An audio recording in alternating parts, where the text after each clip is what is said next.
আজকে আমরা শুরু করছি উৎস্থিতিবিদ্যা। এটা 11-এর একটি চ্যাপ্টার। প্রথমত উৎস্থিতিবিদ্যা এটা কি আগে বুঝবার চেষ্টা করি। চ্যাপ্টারটার নামটা দেখে আমরা বুঝবার চেষ্টা করি এই চ্যাপ্টারে কি কি আছে, অর্থাৎ এইখান থেকে আমরা কি কি জানব। উৎস্থিতিবিদ্যা হাইড্রোস্ট্যাটিক। হাইড্রো অর্থাৎ প্রবাহী, স্ট্যাটিক অর্থ স্থির। এখানে আমরা স্থির প্রবাহীর ধর্ম নিয়ে আলোচনা করব। প্রথমত প্রবাহী কি ছিল? প্রবাহী কি ছিল?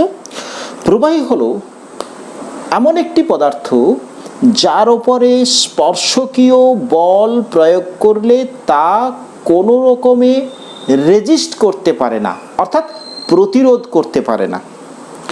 যেমন ধরো আমরা কঠিনের ক্ষেত্রেও স্থিতিস্থাপকতাতে পড়েছি, এই রকম একটি যদি ঘনক হয় এর উপরে স্পর্শকীয় বল ঠিক এই রকম বল প্রয়োগ করলে এটা এই রকম বিকৃতি ঘটছিল।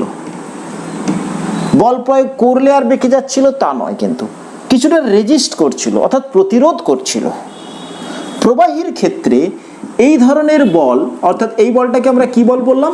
স্পর্শকীয় বল। আবার এই বলটাকে আমরা কৃন্তন বলও বলি, কৃন্তন বল প্রয়োগ করলে প্রবাহীর মধ্যে সামান্যতম বল প্রয়োগ করলেও সে প্রবাহিত হয়, তাকে আমরা বলি প্রবাহী। যেমন ধরো তুমি এরকম একটি তরলকে সামান্য এরকম কাত করে দাও, তরল একটা ছিল এরকম তুলে দাও, অনুভূমিক থেকে একটু তুলে দাও, তাহলে তরলটা কি হবে? এদিকে প্রবাহিত হবে, জল প্রবাহিত হবে, বায়ু প্রবাহিত হয় এরকম স্পর্শকীয় বল প্রয়োগ করলে। তাহলে প্রবাহী আমরা কাদেরকে বলবো? তরল এবং বায়ুকে আমরা প্রবাহী বলি। ওকে,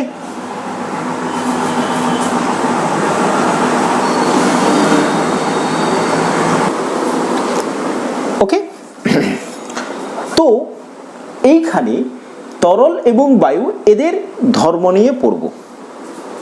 ধর্মটা দু ধরনের প্রবাহী হতে পারে।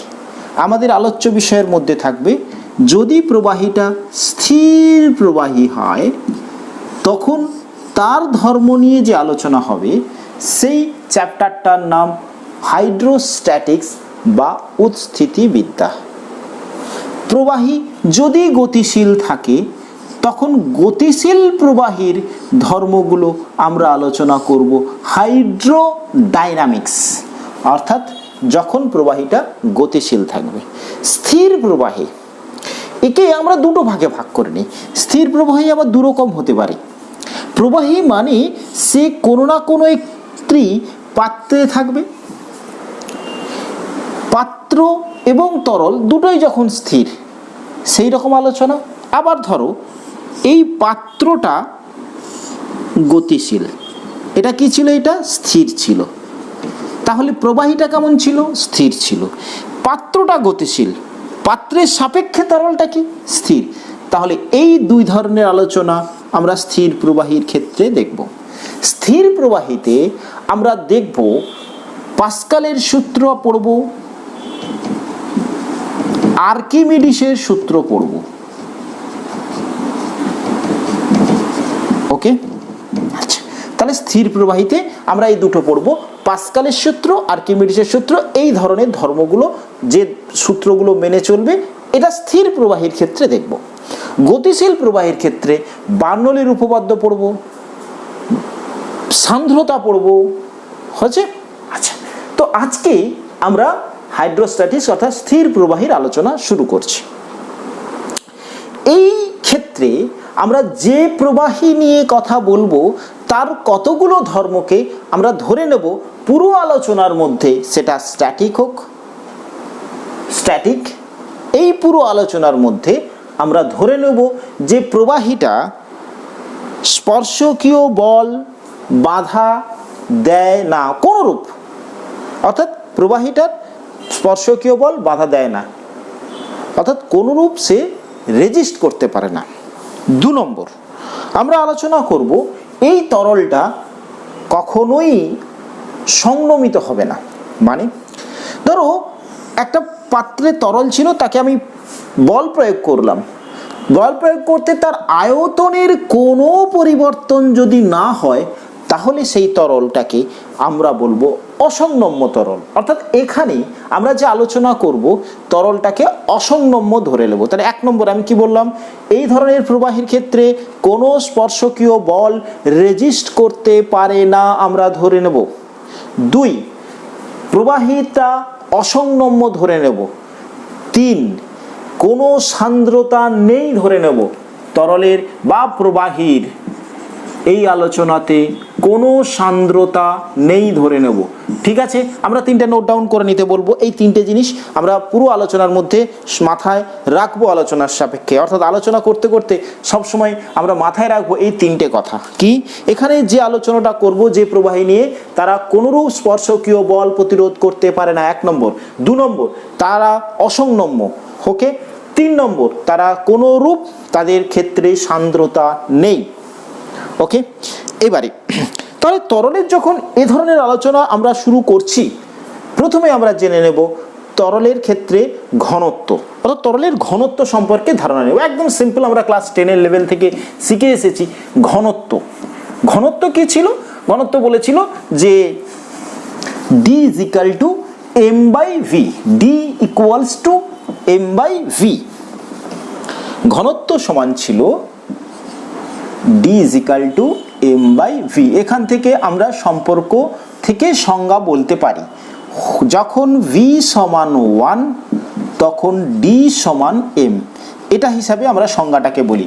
কি, v = 1, সবসময় আমার হাত থেকে পড়ে, v সমান 1, অর্থাৎ একক আয়তনের ভরকে ঘনত্ব বলে। আচ্ছা, এই রিলেশনটা বারবার আমরা প্রয়োগ করব, মনে রাখতে হবে। এই রিলেশনটা বারবার আমরা প্রয়োগ করব, কখনো m, কখনো v নির্ণয়, কখনো d নির্ণয় করবার ক্ষেত্রে। ওকে, এই দিকে সমীকরণটা আমরা ব্যবহার করব। আচ্ছা, ঘনত্ব। ঘনত্ব স্থির, এটা কিন্তু m বা v এর উপরে নির্ভর করে না, ধ্রুবক রাশি। এটা কিন্তু ধ্রুবক রাশি। একটা নির্দিষ্ট তরলের ক্ষেত্রে বা প্রবাহের ক্ষেত্রে ঘনত্ব কিন্তু স্থির হয়েছে। আচ্ছা, এক্ষেত্রে আমরা বলি জল নিয়ে আলোচনা করতে গিয়ে, জল, এই জলের ঘনত্ব কত? জলের ঘনত্ব আমরা 4 ডিগ্রি সেন্টিগ্রেডে সবসময় ধরবো, কারণ এই 4 ডিগ্রি সেন্টিগ্রেডে জলের ঘনত্ব সর্বাধিক হয়। জলের ঘনত্ব CGS পদ্ধতিতে কত, SI পদ্ধতিতে কত এবং FPS পদ্ধতিতে কত আমাকে মনে রাখতে হবে। চলো, CGS পদ্ধতিতে জলের ঘনত্ব 1 কি ইউনিট বলি, ভর বাই আয়তন, ভরের একক গ্রাম, আয়তনের একক সিসি মানে কিউবিক সেন্টিমিটার, সেন্টিমিটার কিউব। আচ্ছা, এইটা যদি আমি বলি এসআই পদ্ধতিতে কত, এসআই পদ্ধতিতে হবে 1000 kg per metre cube. FPS পদ্ধতিতে যদি বলি তাহলে 62.5 এলবি মানে পাউন্ড ফুট কিউব। ওকে, হয়েছে? আচ্ছা, ক্লিয়ার হয়েছে তো? আচ্ছা, এবারে আরেকটি ধারণার কথা একটু বলে নিই। কীরকম? ধরো 1 লিটার জলের ভর কত জানতে চাওয়া হলো। 1 লিটার জলের ভর কত? প্রথমত বলো 1 লিটার সমান কি? 1 লিটার, বলো লিটার। 1 লিটার মানে কিসের একক? আয়তনের একক। লিটার কি? 1 লিটার মানে 1 ডেসিমিটার কিউব। সমান কি তাহলে ডেসিমিটারকে আমরা সিজিএস পদ্ধতিতে লিখলে centimetre cube, decimetre cube, centimetre cube. 1 decimetre সমান 1 সেন্টিমিটার, তাহলে কিউব আছে, তাহলে 1000 সেন্টিমিটার কিউব। ওকে, তাহলে 1 লিটার সমান 1000 সিসি, 1000 সিসি। আচ্ছা, তাহলে 1000 সিসি হলে এই জলটার ভর কত হচ্ছে? দেখো, 1000 সিসি যদি হয় তাহলে 1 লিটার বা 1000 সিসি ভর হবে কত বলো? জলের ঘনত্ব সিজিএস পদ্ধতিতে কত দিয়েছো? 1 গ্রাম পার সিসি। ঘনত্ব জানো তুমি, আয়তন দেওয়া আছে, তাহলে ভর নির্ণয় করতে হবে। ভর is equal to D into V. D কত? সিজিএস এ 1, ভি কত? 1000, তার মানে কত হচ্ছে? 1000 গ্রাম সমান কি বলতে পারি? 1 কেজি। তাহলে 1 লিটার মানে কি পাচ্ছি? 1 কেজি। 1 লিটার জলের ভর 1 কেজি। যদি বলি 1 লিটার দুধের ভর কত, তুমি কি বলবে? 1 কিলো? না, আমাদের ইন্ডিয়াতে যদি দুধটাকে জল মেশাতে মেশাতে যদি জলের মতন হয়ে যায় তাহলে সেটা 1 কেজি হবে। আমরা বলি 1 কিলো দুধ দাও তো।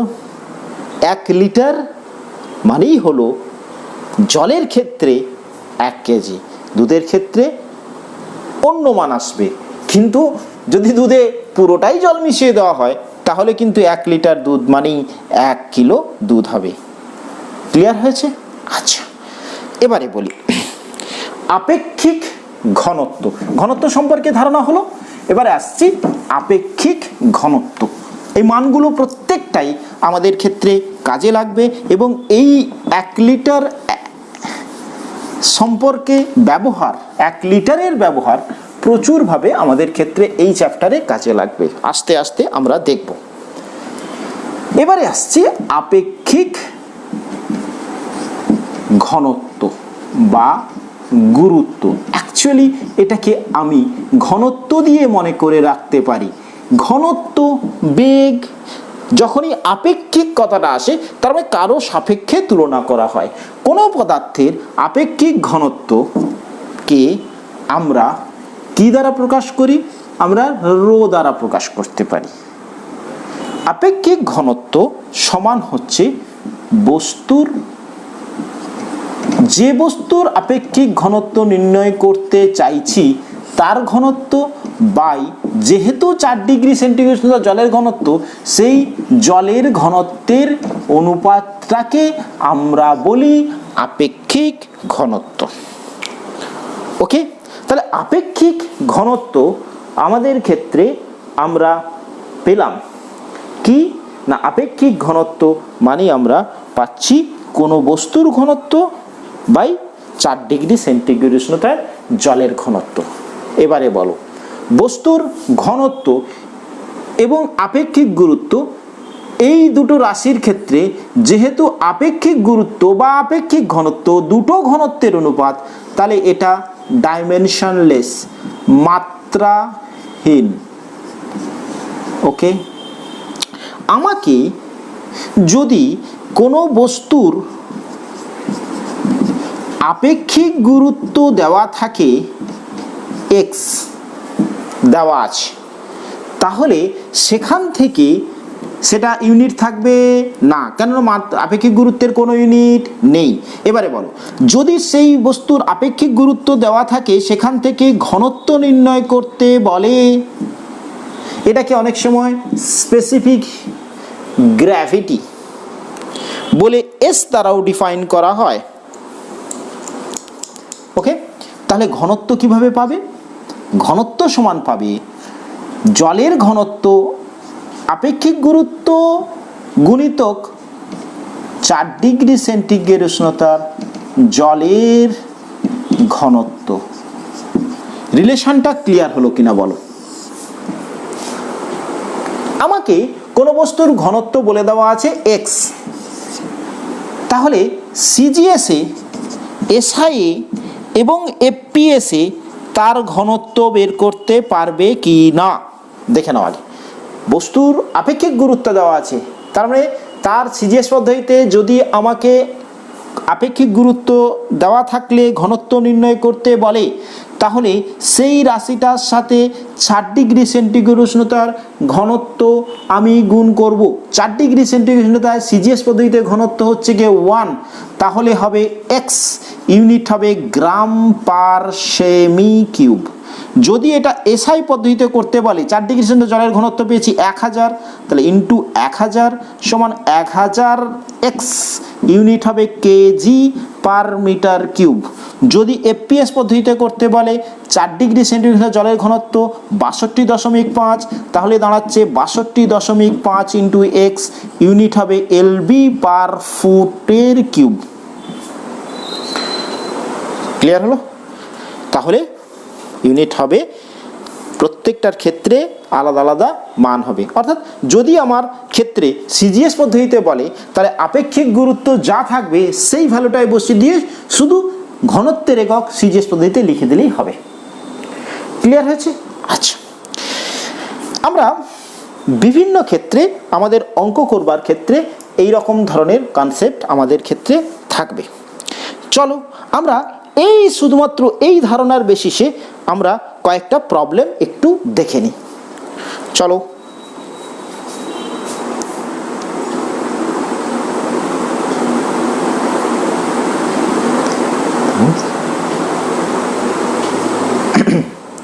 দেখে নাও। বলছে সময়ায়তনের D1 এবং D2 ঘনত্বের দুটি তরলের মিশ্রণের আপেক্ষিক গুরুত্ব কত? দুটি তরল যাদের ঘনত্ব একটা D1 একটা D2, তাদেরকে মিশিয়ে দেওয়া হয়েছে, এখন মিশ্রণের আপেক্ষিক গুরুত্ব জানতে চাওয়া হয়েছে। আচ্ছা, তাহলে ফার্স্ট অফ অল ধরে নিই দুটি তরল যেটা নেওয়া হয়েছে, দুটি তরলের আয়তনই, দুটি তরলের আয়তন যথাক্রমে আমরা ধরছি V। আমি যদি মিশ্রণটার আপেক্ষিক গুরুত্ব নির্ণয় করতে চাই, তাহলে মিশ্রণের ঘনত্ব কে জলের ঘনত্ব দিয়ে ভাগ করে দেব, তাহলেই মিশ্রণের আপেক্ষিক গুরুত্ব বেরোবে। আচ্ছা, তাহলে দুটি তরলের আয়তন আমি ধরে নিলাম V, যেহেতু সমআয়তনের আছে, তাহলে তরল দুটির ভর কত কত হবে? তরলের ভর কত কত হবে? একজনের D1 একজনের V আয়তন, তাহলে ভর কত? D1 into V। অপর তরলের ভর কত? D2 into V। তরলগুলির ভর যথাক্রমে, আমি গুলির ভর করে দিই। আচ্ছা, হচ্ছে। তাহলে মিশ্রণের ঘনত্ব কত? মিশ্রণের ঘনত্ব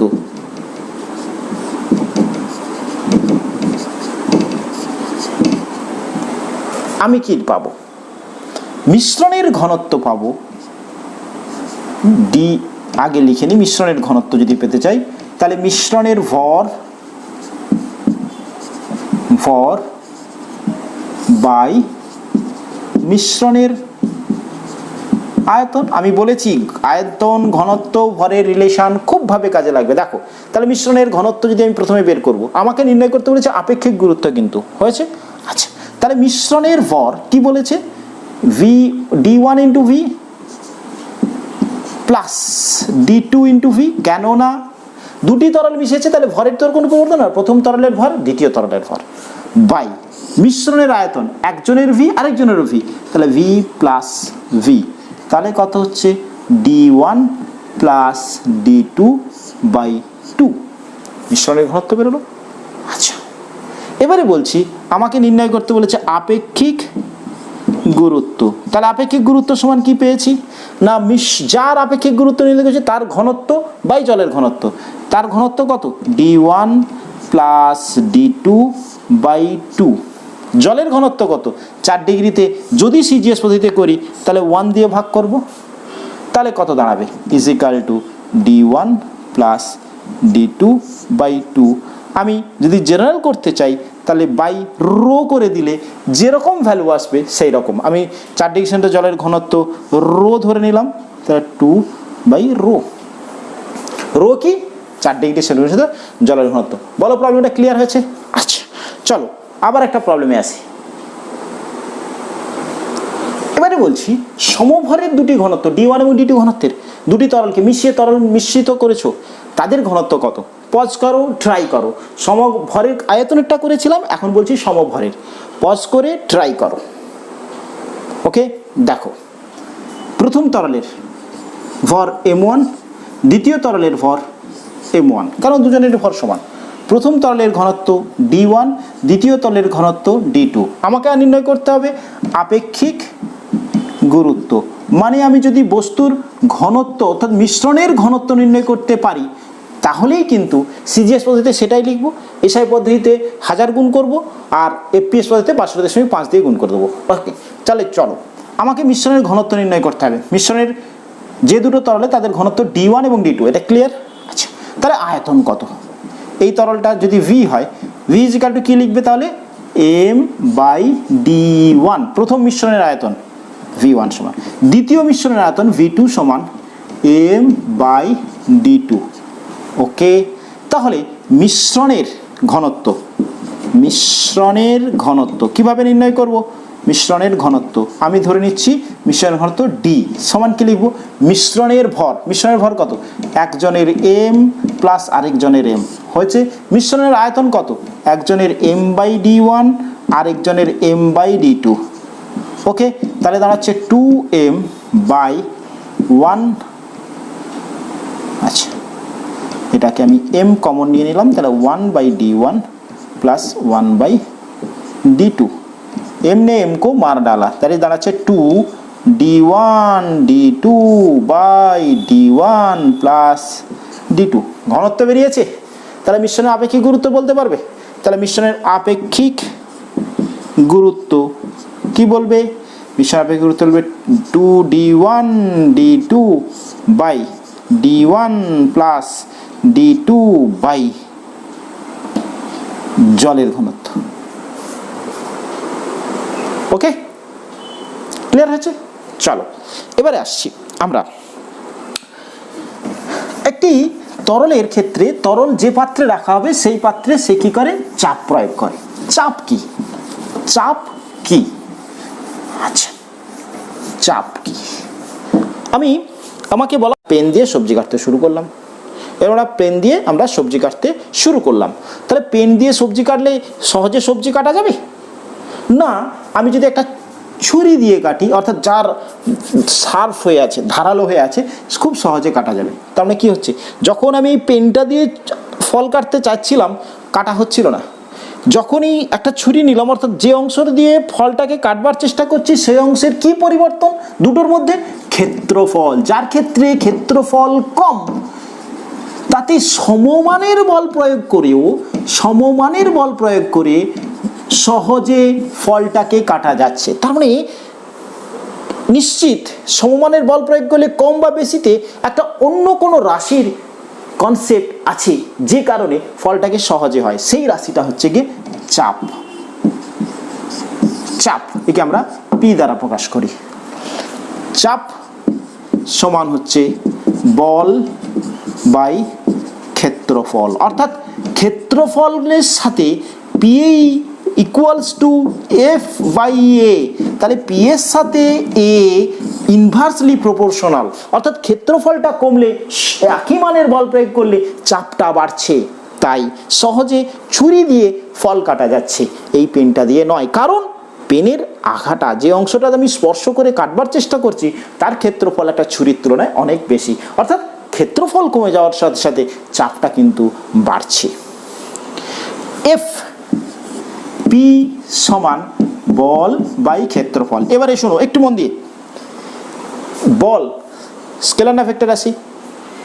ভেক্টর রাশি। ক্ষেত্রফল স্কেলার না ভেক্টর রাশি? ভেক্টর রাশি। চাপ স্কেলার না ভেক্টর রাশি? স্কেলার রাশি। দুটো ভেক্টর রাশির গুণফল, ভাগফল স্কেলার রাশি, ইয়াস স্কেলার রাশি। বাট এই রাশিটাকে আমরা আরেকটা রাশি বলি, যেটাকে আমরা বলি টেনসার রাশি। টেনসার রাশি কোনগুলোকে টেনসার রাশি বলবো? চাপ অভিমুখ আছে, মান আছে, দুটোই আছে, অথচ এই চাপটাকে আমরা বলি স্কেলার রাশি। কারণ এই রাশিটার একটা নতুন নাম দেওয়া হচ্ছে, এরকম আরেকটা নতুন নাম দেওয়া হচ্ছে যার মান এবং অভিমুখ দুই আছে, কিন্তু এই রাশিটাকে স্কেলার রাশি বলছি, স্কেলার নয়। আরো ডিপলি বললে এটা টেনসার রাশি। টেনসার অর্থাৎ সেই সব রাশি যাদের মান অভিমুখ আছে কিন্তু যোগ করা হয়, যোগ বা বিয়োগ ভেক্টর নিয়মে হয় না, যোগ বা বিয়োগ ভেক্টর নিয়মে হয় না। তাই এই রাশিটা হচ্ছে গিয়ে টেনসার রাশি। ওকে, আচ্ছা এবারে বলি এই যে রাশিটার কথা আমি বললাম পি, এই রাশিটা কিভাবে সত্য? Mod of A, mod of এই, mod of A, mod of A, না এটা না, এটা না, এটা কি? Mod of A, mod of F, mod of A, চাপ সমান কি এটা? না, চাপ সমান এফ এর লম্ব বাই ক্ষেত্রফল, না এফ এর লম্ব এর লম্ব, না এফ বাই এর লম্ব। কোনটা ঠিক বলো? এইটাকে মনে রাখতে হবে। এটাও ঠিক না, এটাও ঠিক না, এটাও ঠিক না, এইটা ঠিক। এটা মনে রাখতে হবে। চাপ সমান এফ পারপেন্ডিকুলার অফ এ। এটা নয় কিন্তু, পারপেন্ডিকুলার এরকম নয়, মানে কিরকম? এটাও নয় কিন্তু, এই দুটোর একটু দেখে নাও। ধরো এরকম একটা তল আছে, তলের উপরে আমি বল প্রয়োগ করছি, ঠিক এইরকমভাবে, এরকমভাবে বল প্রয়োগ করছি, এরকম।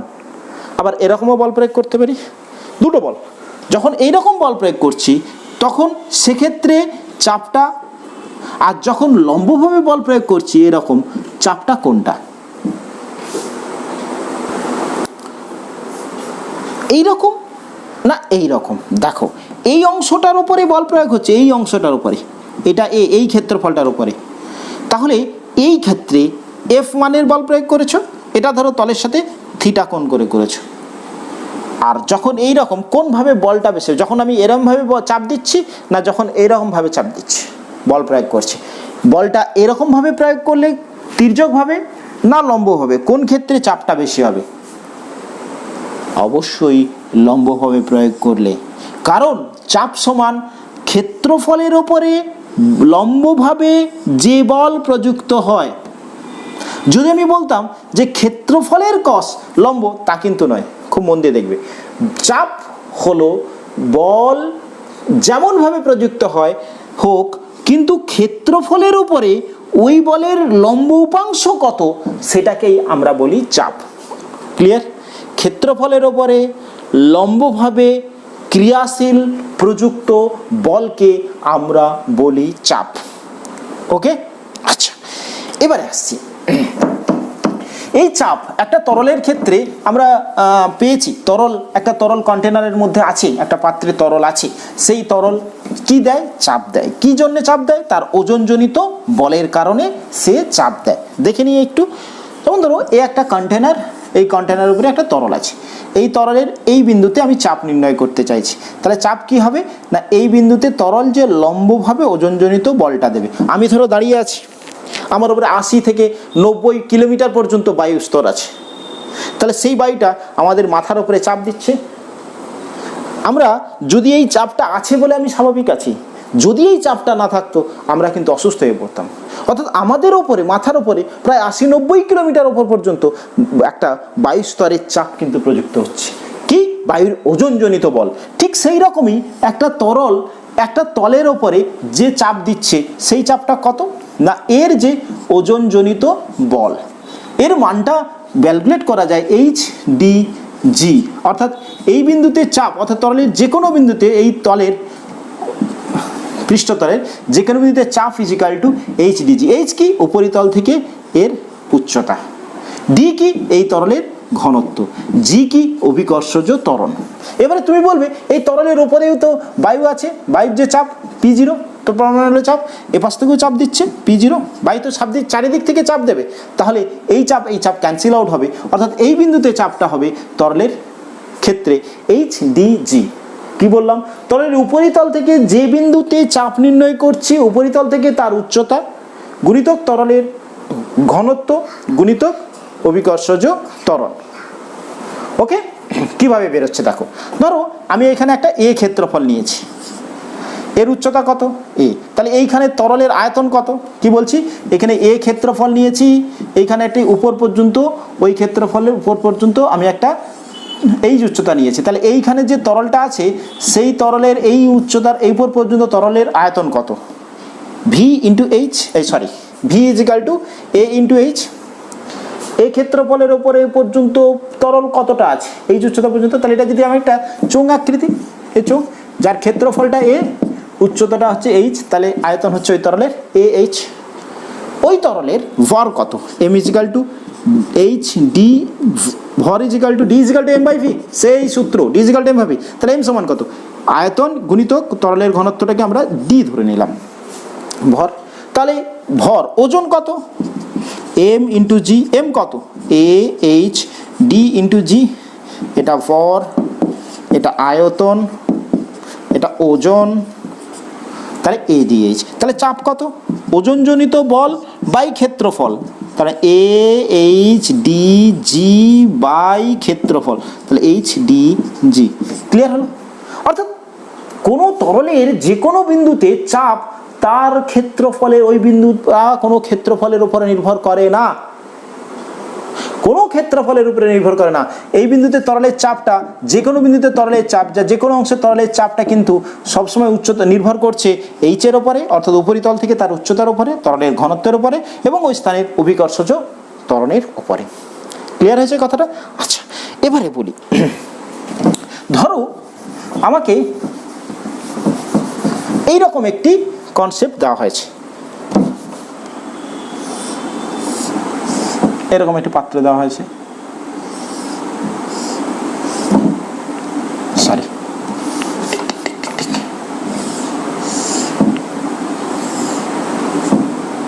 সমান উচ্চতার তরল আছে, দুটোই সমান উচ্চতার তরল আছে। এবারে বলো এই বিন্দুতে এই বিন্দুতে এই বিন্দুতে এ বি সি, এই ক্ষেত্রে এ বি সি চাপ কি সমান, এখানে এবিসিতে চাপ বলো, এটার এবিসিতে চাপ বলো বলো বলো বলো বলো বলো বলো বলো বলো, এই তরল এই পাত্রের এবিসিতে চাপ সমান, উপরিতল থেকে উচ্চতা এইচ এইচ এইচ, মনে হচ্ছে অবশ্যই চাপ সমান, পি এ সমান পিবি সমান পিসি। ওকে, এবারে বলো এইখান থেকে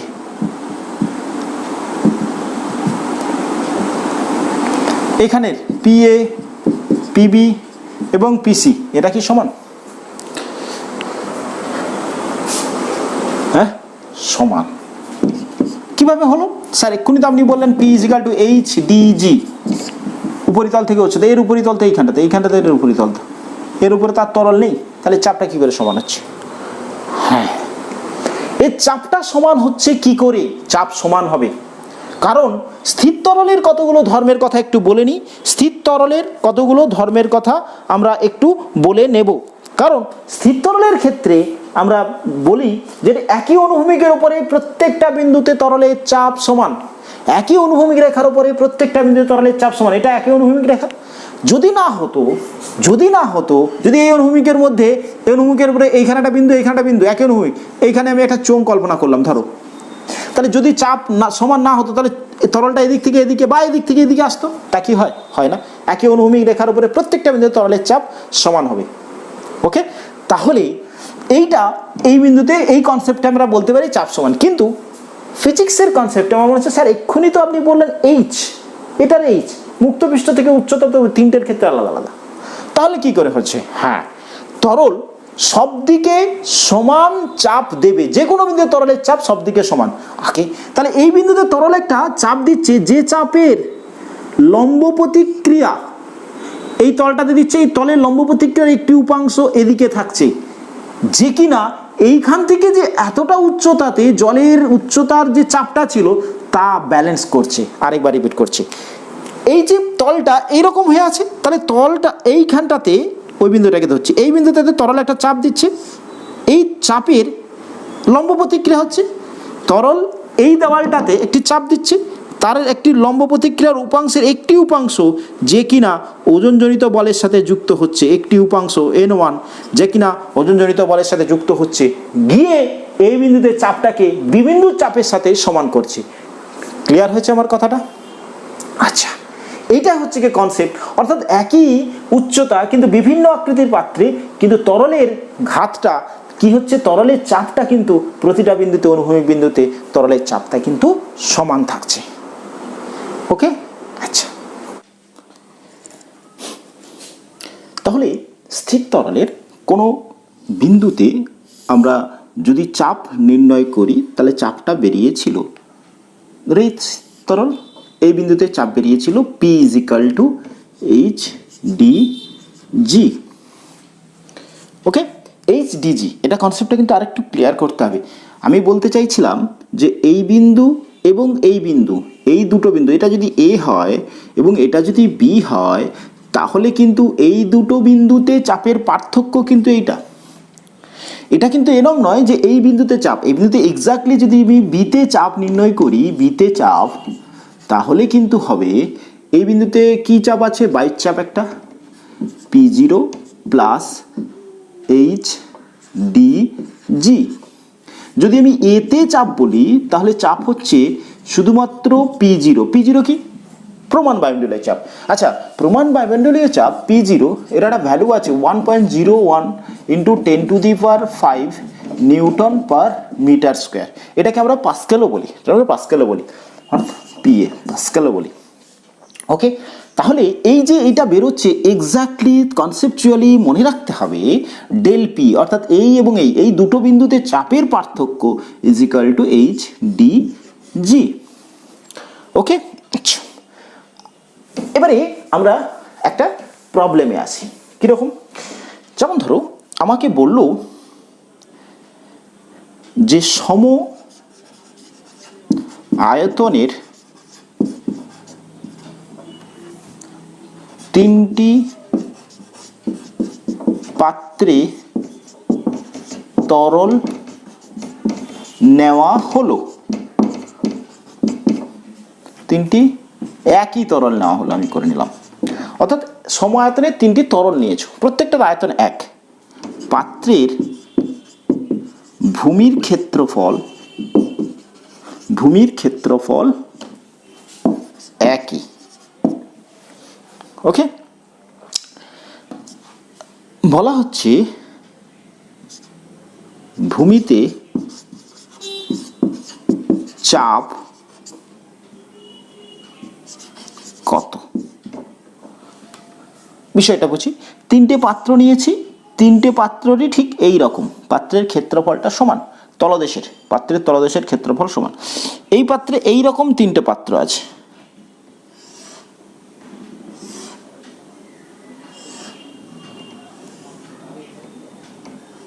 এইরকম তিনটে পাত্র আছে, A, B এবং C পাত্র। তিনটেতেই সম আয়তনের তরল নিয়েছো। বলা হচ্ছে যে এই বিন্দুতে তলদেশে, এটা ধরো চাপ PA, এই বিন্দুতে চাপ PB, এই তলদেশে চাপ PC। এবারে বলা হচ্ছে এই তিনটে চাপ কি সমান? কনসেপ্টটা বুঝে দেখো, এই তিনটে চাপ কি সমান? সম আয়তনের তরল নিয়েছো, হচ্ছে দুটো পাত্র তলের ক্ষেত্রফল সমান না।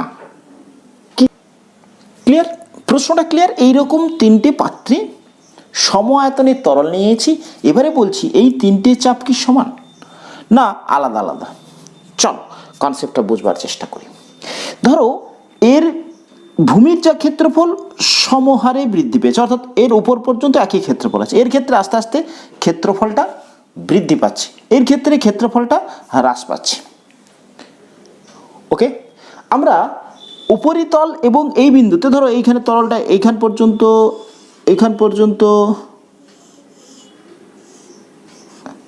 পর্যন্ত হবে, এইটা আগে বোঝো।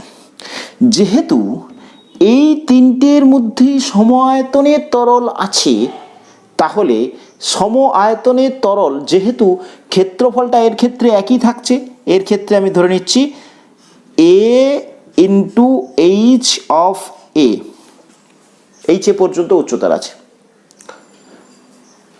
এর ক্ষেত্রে ক্ষেত্রফল ইন্টু এইচ অফ বি,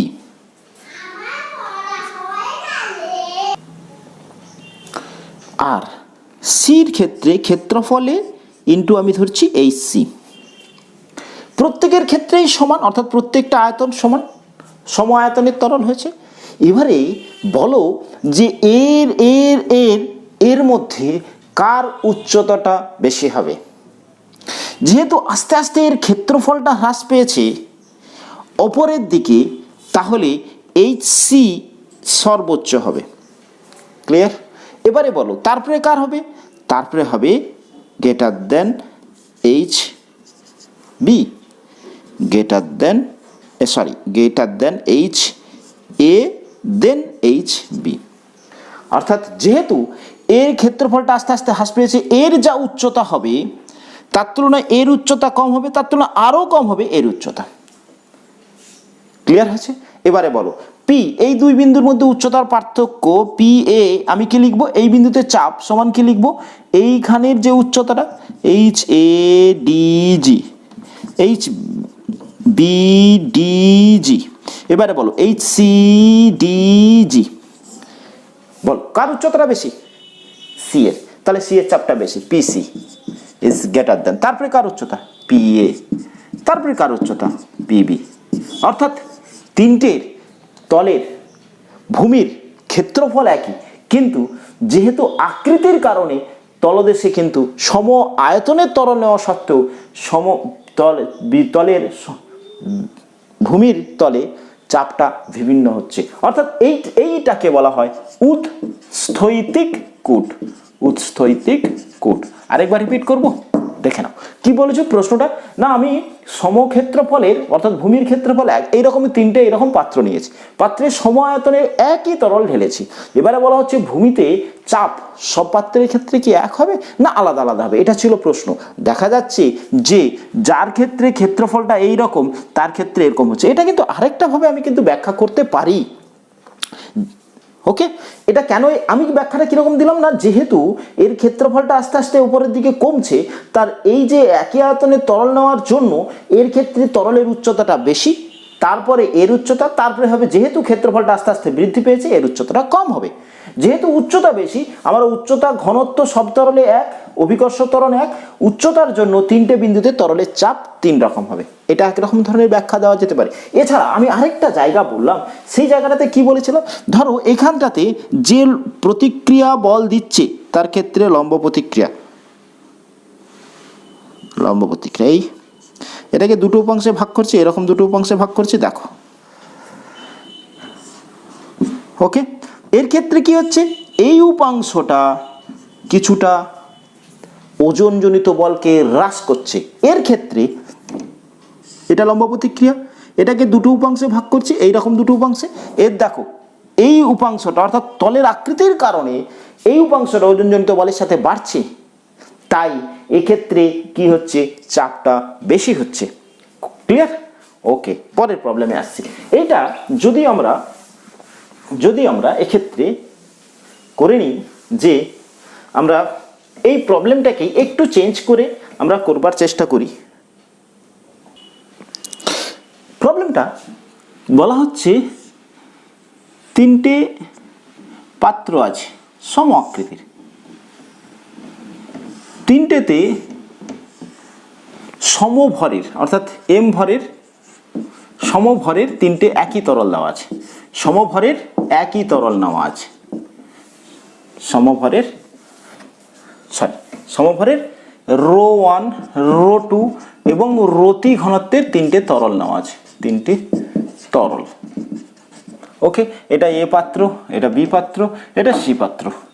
এক্ষেত্রে বলে দেওয়া হচ্ছে যে এখানের চাপ, এখানের চাপ এবং এখানের চাপ নির্ণয় করো। এতে রো 1 ঘনত্বের, এটা রো 2 ঘনত্বের, এটা রো 3 ঘনত্বের, তিনটে আলাদা আলাদা ঘনত্বের তরল নেওয়া আছে, তবে প্রত্যেকেরই ভর এক। তাহলে বলা হচ্ছে এই তিনটে চাপ, তলদেশে তিনটে চাপ কি সমান কি আলাদা, তাদের সম্পর্ক কি, এটা প্রশ্ন। ক্লিয়ার প্রশ্নটা? সমভরের তিনটে ভিন্ন তরল এই একই ক্ষেত্রফলের ভূমির ক্ষেত্রফলে এরকম তিনটে পাত্রে রাখা আছে, এই চাপ কিরকম সম্পর্কে থাকবে? চলো ভাবো। আমি বলছি উত্তর হবে, উত্তর বেরিয়েছে, সমান হবে, সমান হবে। ওকে, কিরকম করে বলছি? চলো, আমার ক্ষেত্রে পি সমান, যদি আমি ধরে নিই এই বিন্দু এবং এই বিন্দুতে তরলের চাপ, তাহলে হচ্ছে কি এইচ ডি জি। ওকে, এইচ ডি জি। আচ্ছা, যেহেতু সমভরের তিনটের ক্ষেত্রে উচ্চতা আলাদা হতে পারে, তিনটের ক্ষেত্রে ঘনত্ব এক। আচ্ছা আচ্ছা, যদি আমি এটাতে একটা এ দিয়ে ক্ষেত্রফল দিয়ে গুণ করি, এ ক্ষেত্রফল দিয়ে ভাগ করে দিই, সিম্পল। আচ্ছা বলো তো, ডি এবং এইচ, এ এবং এইচ, এ দুটো কি? এইচ এবং এ, এইচ এবং এ, এটা কি? এইচ এ, এটা কি? তরলের আয়তন D into G by A. Clear হয়েছে? আচ্ছা, তাহলে এটা হলো গিয়ে ভলিউম, এটা হলো গিয়ে ডি, এটা হলো গিয়ে জি বাই এ। আচ্ছা, ডি ইন্টু ভি মানে ভর, ভর ইন্টু জি বাই এ। এবারে বলো, এবারে ক্লিয়ার হয়েছে? তাহলে তিনটের জন্য প্রথমের ক্ষেত্রে P A is equal to mass of A into G by তার ক্ষেত্রফল, P of B of mass of B of into G by A ক্ষেত্রফল, PC is equal to mass of C into G by A. এরমভাবে লিখতে পারি। এবারে প্রশ্নে বলে দেওয়া আছে তিনটের ক্ষেত্রফল সমান, অর্থাৎ প্রত্যেকটার ক্ষেত্রে এটা যদি আমরা ক্ষেত্রফলটা সব সমান, এবং ভর M A is equal to M B is equal to M C বলে দেওয়া আছে সমভর, তাহলে কি লিখতে পারি? ইকুয়েশন, অর্থাৎ তিনটের চাপ সমান। ক্লিয়ার হয়েছে? আচ্ছা চলো, এবারে আসছি আরেকটি প্রবলেম, আজকের শেষ প্রবলেম। আজকে যে প্রবলেমটা শেষ করাবো, এতটা পর্যন্ত কনসেপচুয়ালি আমি আশা করি প্রত্যেকেরই ক্লিয়ার করানো গেছে প্রত্যেকটা জায়গা। এক্ষেত্রে আরেকটি কনসেপ্ট একটু বলে নিই, মানে অনেক সময় হয় কি মনে হয় যে কি করে হলো, তাই আরেকটা কনসেপ্ট একটু বলে নিই, তারপরে শেষ প্রবলেমে যাব। আসছি, ধরো আমি বললাম স্থির তরলের ক্ষেত্রে কতগুলো ধর্ম, একই অনুভূমিক তলের উপরে প্রত্যেকটা বিন্দুতে চাপ সমান হবে, চাপ সব দিকে সমান দেবে, তরলের মুক্ত তলে অনুভূমিক থাকবে। এটা স্থির তরলের বৈশিষ্ট্য, স্থির তরলের বৈশিষ্ট্যগুলো লিখে রাখতে হবে। আচ্ছা চলো,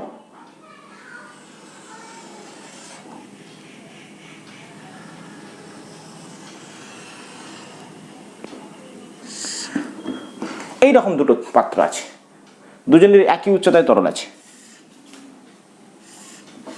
আমি বলেছি এই বিন্দুতে যদি দুজনের উচ্চতা এক, এই উচ্চতাটা এক, তাহলে এই বিন্দুতে তরলের চাপ, মানে আমি সবসময় বলছি কিন্তু এটা কিন্তু মাথায় রাখতে হবে, যদি আমি এক্স্যাক্টলি চাপ বলি এই বিন্দুতে, ধরো এই বিন্দুতে মনে রাখবে এ এবং বি, ধরো এই বিন্দুতে যদি আমি এক্স্যাক্টলি চাপ বলি তাহলে কিন্তু চাপটা এক্স্যাক্টলি এরকম হবে, মানে এই বিন্দুতে বায়ুর চাপ প্লাস এইচ ডি জি।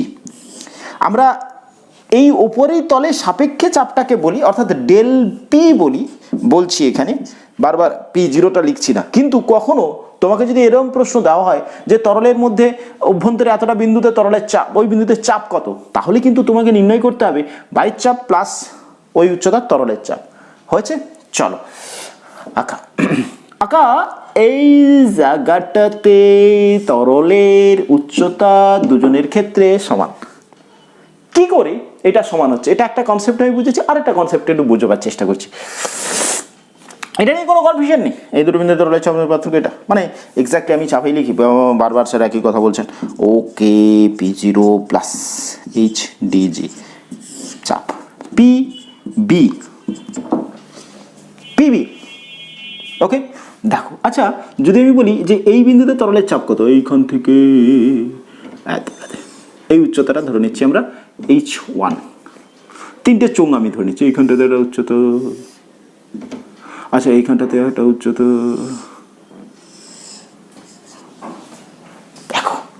আচ্ছা বলো এই বিন্দুতে P0, ওকে, বাইরের বিন্দু P0। আচ্ছা এই বিন্দুতে তরলের চাপ কত? আমি ধরছি P1, কত হবে? তাহলে আমি লিখব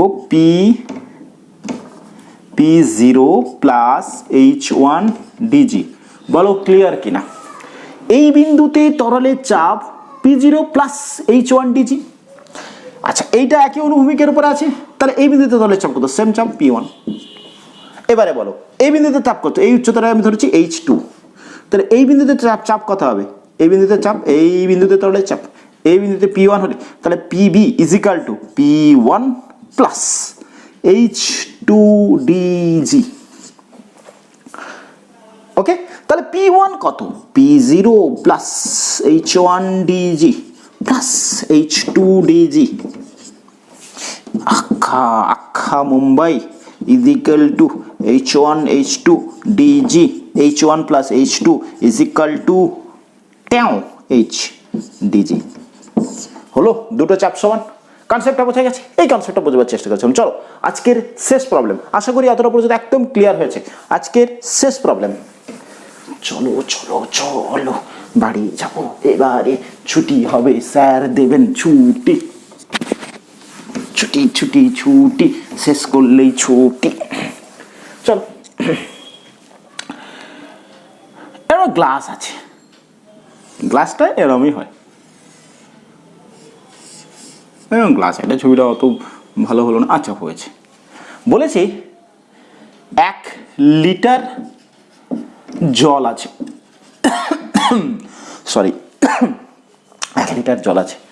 আচ্ছা এর এই অংশের ক্ষেত্রফল 30 সেন্টিমিটার স্কোয়ার, উপরের অংশের ক্ষেত্রফল, এই অংশের ক্ষেত্রফল 10 সেন্টিমিটার স্কোয়ার, উচ্চতাটা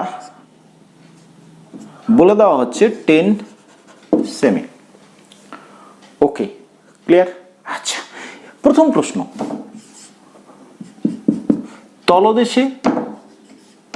তলদেশে ঘাত, ঘাত মানেই বল, ঘাত বা বল নির্ণয় করো।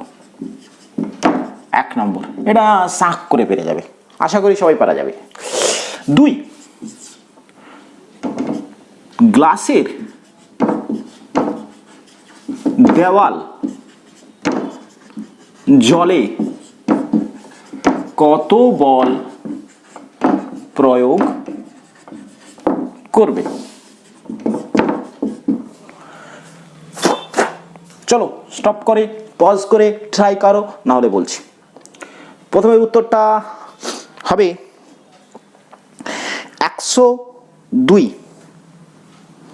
পরেরটা হবে 211 যদি হয়ে থাকে। ওকে চলো দেখে নিই।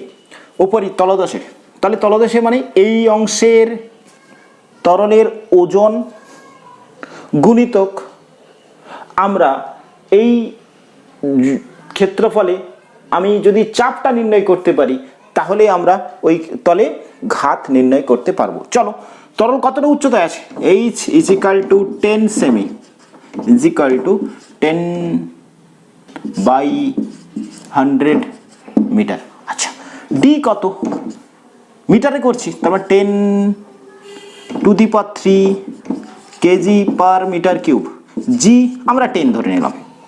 তাহলে এই বিন্দুতে তরলের চাপ P is equal to P0 plus H dg সমান P0 মানে কত?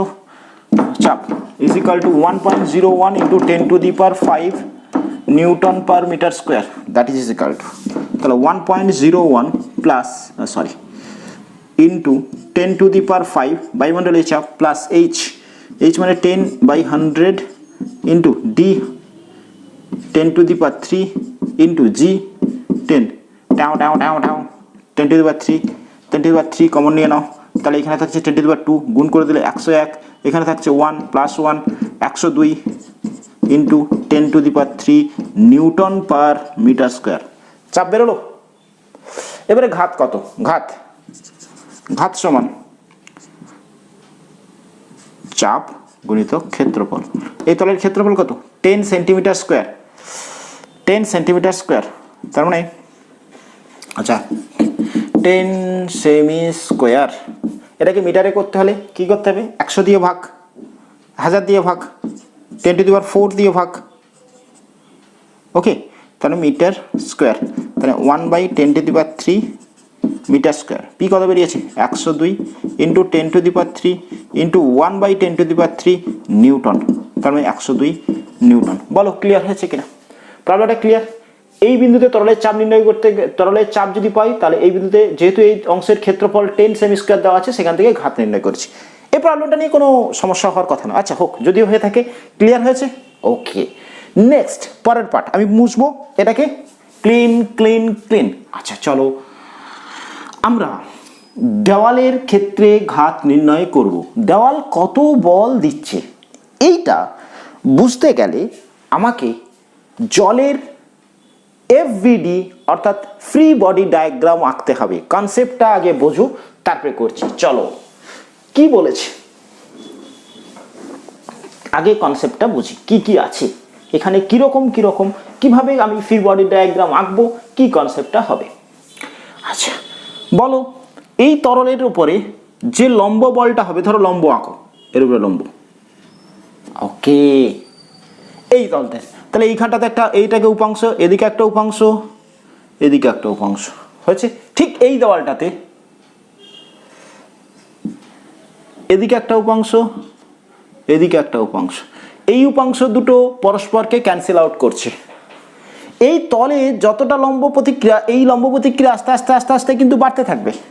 তাহলে এইখান থেকে এতটা পর্যন্ত, এইখান থেকে এতটা পর্যন্ত এই দেওয়ালটা যে লম্ব প্রতিক্রিয়া দেবে, সেই লম্ব প্রতিক্রিয়ার অনুভূমিক উপাংশগুলো সব কিন্তু ক্যান্সেল আউট হচ্ছে। আরেকবার রিপিট করছি, এই যে লম্ব প্রতিক্রিয়াটা কেন দিচ্ছে? এই দেওয়ালটা এই তরলটাকে দিচ্ছে, দ্যাট ইজ বল। এই লম্ব প্রতিক্রিয়ার অনুভূমিক উপাংশগুলো যে কোনো পয়েন্টে, অনুভূমিক উপাংশ দেখো ক্যান্সেল হচ্ছে, এই উপাংশটা এবং এই ঠিক এই পয়েন্টের ঠিক বিপরীতে যেটা অনুভূমিক, শুধু থাকছে উলম্ব উপাংশগুলো। আমি সব উলম্ব উপাংশগুলোকে যদি যোগ করি, তাই হবে ওই দেওয়াল দ্বারা ওই জলের উপরে প্রযুক্ত ঘাত বা বল। ওকে, সেইটাকে আমি ধরে নিচ্ছি এফ। কোন দিকে কাজ করছে? আলটিমেটলি ওপরের দিকে। হয়েছে? ক্লিয়ার? আচ্ছা, 1 নম্বর হলো। এবারে এইখানটাতে কে বল প্রয়োগ করছে? প্রমাণ বায়ুমণ্ডলীয় চাপ P0। তাহলে P0 চাপ, তাহলে বল কত? P0 ইন্টু এই অংশের ক্ষেত্রফল, এটা A1 ধরলাম, P0 A1। কার, আমি এটা কার এফবিডি আঁকছি? এটা আঁকছি জলের এফবিডি। আচ্ছা, এই জলের ওজনজনিত বল কোন দিকে কাজ করছে? W, নিচের দিকে। আচ্ছা, এই তলটা উপরে একটি বল দিচ্ছি, কত বল দেবে? কত বল দেবে না, এ যে বলটা দিচ্ছিল ঘাত, সেই ঘাতের বিপরীত লম্ব প্রতিক্রিয়া, দ্যাট ইজ পি। এক্ষুনি বের করেছি, বেরিয়েছিল পি এফ, বেরিয়েছিল একদম এফ বেরিয়েছিল, আমি যেটা বের করেছিলাম বল, আমি এটাকে বলটাকে এফ ড্যাশ ধরে নিই, 102 নিউটন বেরোলো এক্ষুনি, 102 নিউটন এক্ষুনি বেরোলো। হয়েছে? এটাকে আমরা বলে নিচ্ছি এফ ড্যাশ। বলো এফ বডিটা ক্লিয়ার হয়েছে কিনা, এফ বিডি ক্লিয়ার হয়েছে কিনা জলের। আচ্ছা, দেওয়াল একটি লম্ব প্রতিক্রিয়া দিচ্ছে, সেটার আলটিমেট লম্ব প্রতিক্রিয়া ঊর্ধ্বমুখী, এটা ক্লিয়ার। আচ্ছা, ওজনজনিত বল নিচের দিকে, এই P0 এই তলের, এই জলের উপরে দিচ্ছে P0A, এই অংশের ক্ষেত্রফল। আচ্ছা, এই তল কত দেবে? এক্ষুনি বের করেছি তলদেশের ঘাতটা, সেটা উপরের দিকে দেবে। এই তলটাকে, এই তরলটা বল দিলে এই তলটা তরলকে দেবে ঊর্ধ্বমুখী। তরলটা কি আছে? স্থির। তাহলে আমি লিখতে পারি F plus F dash is equal two P0A plus W। সেখান থেকে আমরা এফ ফাইন্ড আউট করতে পারবো P0A1 plus W minus F dash. Okay, চলো P0A, P0A, P0 1.01 into 10⁵, A1 বলেছে 30 মানে 30/10⁴, 10⁴ স্কোয়ার, 10⁴। আচ্ছা, এটা হয়ে যাচ্ছে এত নিউটন। আচ্ছা, 5 4 একটা থাকছে 300, 3 দিয়ে গুণ করছি 303 নিউটন। দেখো 303 নিউটন বেরোচ্ছে, তাহলে 10 উপরে 300, 3 দিয়ে এটা গুণ করলে 303, শূন্য দুটো ছিল সরে গেল। আচ্ছা, এটা বেরোলো 300 3 প্লাস ডব্লু বের করি, ডব্লু ইজ ইকাল টু কি, তরলের ভর ইন্টু অভিকর্ষের ত্বরণ, ভর কত, তরলের আয়তন বলে দেওয়া আছে, তাহলে D V into D into G লিখতে পারি। ভি কত, 1 লিটার। আচ্ছা চলো 1 লিটার, 1 লিটার মানে কত, 1 ডেসিমিটারের কিউব। আচ্ছা 1000 সেন্টিমিটার কিউব, এটাকে মিটারে করলে 1000 10 to the power 6 metre cube, 10 to the power 6 তাহলে 1/10 to the power 3 metre cube. বলো ক্লিয়ার হয়েছে কিনা? 1 লিটার 1000 সেন্টিমিটার কিউব, 1000 সেন্টিমিটারকে মিটার করলে 10 টু দি পাওয়ার 2 দিয়ে ভাগ করলে হতো, কিউব আছে 10 টু দি পাওয়ার 6, কাটাকাটি করলে 10 টু দি পাওয়ার 3, তাহলে ভি এর ভ্যালুটা বেরোলো। ডি কত, আচ্ছা তাহলে 1/10 টু দি পাওয়ার 3, ডি এর value 10 to the power 3, D এর 1000 kg per metre square, sorry metre cube. আচ্ছা আর জি এর মান 10 ধরলাম, তাহলে এটা কত বেরোলো 10, এটা বেরোলো 10। বলো ক্লিয়ার আছে এটা? W clear? আর এটা তো আগের জায়গায় বেরিয়েছিল -102, দ্যাট ইজ ইকাল টু বেরিয়েছে 313 minus 102, that is equal two 112, 211 Newton, 211 Newton. বলো ক্লিয়ার হয়েছে? আচ্ছা আশা করি ক্লিয়ার করানো গেল বিষয়টা। আচ্ছা এই পর্যন্ত থাকছে উৎস্থিতিবিদ্যার। আমরা পরের দিন আরেকটা পার্ট, আরেকটা অংশ নিয়ে আমরা শুরু করব আলোচনা। ওকে, থ্যাংক ইউ। যারা চ্যানেলটাতে নতুন আজ দেখলে বা আগেও দেখেছিলে এখনও পর্যন্ত চ্যানেলটাকে সাবস্ক্রাইব করেননি, তাদেরকে বলবো যদি কনসেপ্ট ক্লিয়ার হয়ে থাকে, আবারও বলছি যদি কনসেপ্ট ক্লিয়ার হয়ে থাকে এবং মনে হয় যে আগামী দিনে এই চ্যানেলটাকে সাবস্ক্রাইব করে রাখলে ফিজিক্সের অনেকগুলো ছোট ছোট জায়গা আমাদের ক্ষেত্রে বোঝা যাবে এবং ফিজিক্সটা ইন্টারেস্টিং লাগতে শুরু করেছে, তবেই আমার চ্যানেলটাকে সাবস্ক্রাইব করবেন। Thank you.